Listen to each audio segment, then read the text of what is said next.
Dans cette vidéo, nous allons découvrir ce qui rend un élément alcalin ou basique. Les matériaux alcalins sont généralement utilisés pour fabriquer des produits nettoyants comme le savon et des céramiques comme le carrelage. Ils neutralisent les acides et peuvent donc être utilisés pour calmer les indigestions et supprimer les gaz nocifs des cheminées industrielles responsables en partie des pluies acides. Pour tester un alcalin, il faut le mettre en présence d'un papier de tournesol rouge qui doit alors virer au bleu. Un alcalin est considéré comme un composé ionique créé à partir d'un cation chargé positivement d'un métal alcalin ou d'un métal alcalino-terreux, groupe 1 et 2 du tableau périodique.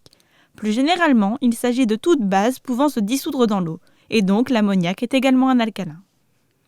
Tous les alcalins sont des bases, mais toutes les bases ne sont pas des alcalins. Une base donne une solution aqueuse glissante, a un goût amer, possède un pH supérieur à 7 et réagit en présence d'acide pour donner des sels.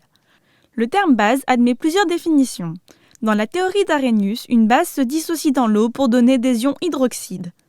La définition d'Arrhenius est une définition très limitée pour laquelle seuls les hydroxydes sont basiques.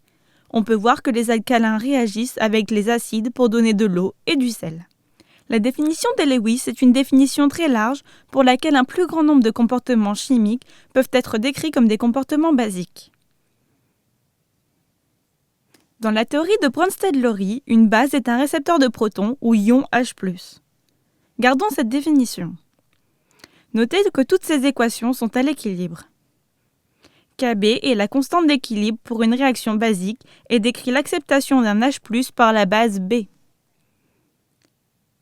Kb est égal à la concentration de Hb+, par rapport à la concentration de B, multipliée par la concentration de H+. Plus Kb est élevé, plus l'acceptation de H+ est grande, et donc plus la base est forte.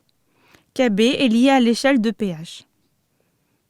On utilise le pH pour connaître la force des acides et des bases, généralement sur une échelle de 1 à 14, où 7 est neutre, comme l'eau. Il existe un grand nombre d'indicateurs de pH. La phénylphtaléine est un bon indicateur pour les alcalins. Il passe du transparent au rose vers un pH de 10, alors que le méthyl-orange n'est pas très bon. Son changement de couleur se produit en dessous d'un pH de 7. On utilise en général un indicateur universel car son spectre de couleur pour indiquer le pH est complet. Parmi les bases fortes, on trouve les hydroxydes, les carbanions, les amides et les hydrures des métaux du groupe 1. L'hydrure de sodium est une super base. Les bases fortes sont très dangereuses. Pourquoi d'après vous ? Les bases fortes sont très réactives et sont donc corrosives. La plupart des liquides nettoyants sont des bases fortes. Les alcalins organiques sont généralement plus faibles. Parmi les alcalins très faibles, on trouve des produits chimiques comme l'ammoniac qui se sert de son unique paire d'électrons pour accepter des protons. Il ne se dissocie pas dans l'eau pour donner un ion chargé négativement. La liaison avec H+ est donc plus faible.